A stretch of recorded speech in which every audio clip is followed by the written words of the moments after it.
Basically, I was raised in a church that had no community group to it.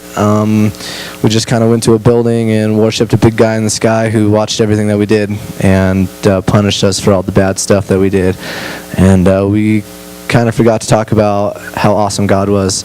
And so kind of grew up in a family where my dad was a lot older. He was born in 1931, so he's kind of in failing health, and we never really got to hang out a whole lot, so I kind of didn't have a whole lot of guidance in where I should go. And my mom was really submissive, and so, I was kind of on my own, it seemed a lot. And as I grew up, we kind of stopped attending church so much, and just kind of grew away from God. I kind of went to Bible study, school and stuff, but it really wasn't anything to me. I didn't really think of God much. And then as I got older, I kind of didn't have any direction for my life, and I didn't know where to go, so I started getting in trouble when I was around 12 or 13. Started hanging out with the wrong kids, and got myself landed in juvenile hall, and I started doing drugs. And while I was in juvenile hall, my father passed away, and while I was in there, it just kind of tore me apart. And so I didn't have any kind of background to lean against for that. So when I got out, I started doing hard drugs because I had a really big void in my life and I didn't know what to fill it with.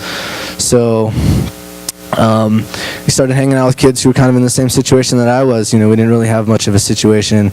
Our parents were kind of not there, absent. Maybe they were there, but they were emotionally absent. And so started getting a lot of trouble. My family didn't really know what to do with me, so they put me in a group home. I was in a group home for 14 months as a child. I guess when I was like 14, it's a child, I guess. And when I got out, while I was in, I realized that I shouldn't be doing that kind of stuff, and it kind of taught me how to live in society and to be like a productive member. But I still didn't really know where to go with my life. I didn't really have much of a direction. I was really empty, and my whole life was pretty much based on myself. I didn't care about others. I didn't care about my family. I didn't care about my friends. I just wanted to please myself, and I did that. I ended up going back to drugs. I didn't start doing hard drugs again, but it doesn't really matter. And so started going to school. I found my love, which is science and teaching, but still I felt there was something missing, and I just didn't know what it was. But I figured I could do it on my own. I was like, well, I could do it. All I could do is just try harder. And so I moved out to Colorado to work, and I met my girlfriend, and she was a Christian and I was not.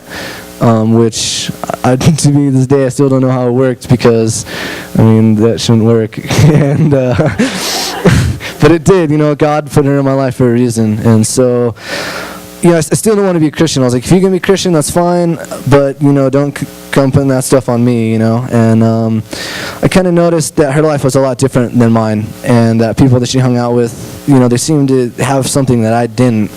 And so I was curious, and I just kind of started having questions about God and what it meant to be a Christian. And I never really read the Bible as a child. They just kind of told me what to believe, and I didn't believe it. And so I asked my girlfriend to buy me a Bible just so I could educate myself and read and see what it was all about. And I started reading Proverbs and Psalms, and I really liked it because there was a lot of good knowledge in there and a lot of good wisdom and life application type of stuff. But I still wasn't sure about Jesus and him dying for my sins and how that could affect me. But I had a desire to learn more, so I started reading the New Testament. And as I got into the bibliographies of Jesus, the biographies of Jesus, I started learning more about who he was as a person, and I really liked what I was hearing. He was a pretty cool guy, and he had a personality, and he had a lot of really cool things to say to me. And I started going to church with my girlfriend in Denver, and I really liked it. It was an entirely new kind of church to me. It wasn't so much as this is what you should do, but it was this is who we are and this is what we're struggling with, and if you want to come along, you're more than welcome to walk with us. And I thought that was really awesome. And so I asked Jesus to come into my life, and I wasn't really sure if he heard me. I was kind of skeptical, and I like to question things. I don't know how many of you know me well, but I ask a lot of questions, and so I wasn't sure if he was there. And so I just kind of kept reading the Bible because it seemed to be good for me, and like I said, other people's lives who I saw affected by Christ were what I wanted to have.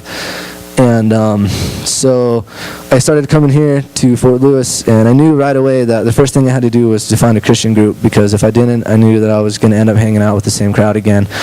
And then if I ended up back to that crowd, then I was just going to fall back into my old ways. And I've already been there, and it didn't provide anything for me. So I started coming to Connect, and I met everybody, and I just kind of started living my life, trying to live it the best I could for Jesus and for God, and I stopped trying to please myself and to focus on what I could do to further myself, and instead how I could focus that on doing what God wants me to do and trying to follow His plan. And in doing so, I found that my life has been a lot better. You know, it's still hard. Life is never going to be easy. I'm convinced of that, but it's a lot easier when I have Jesus in my life. And I don't know, I just continue to live my life every day trying to glorify God in every way that I can. And it seems to be working out really amazingly for me so far. And so that's what I'm going to continue to do. So, thank you.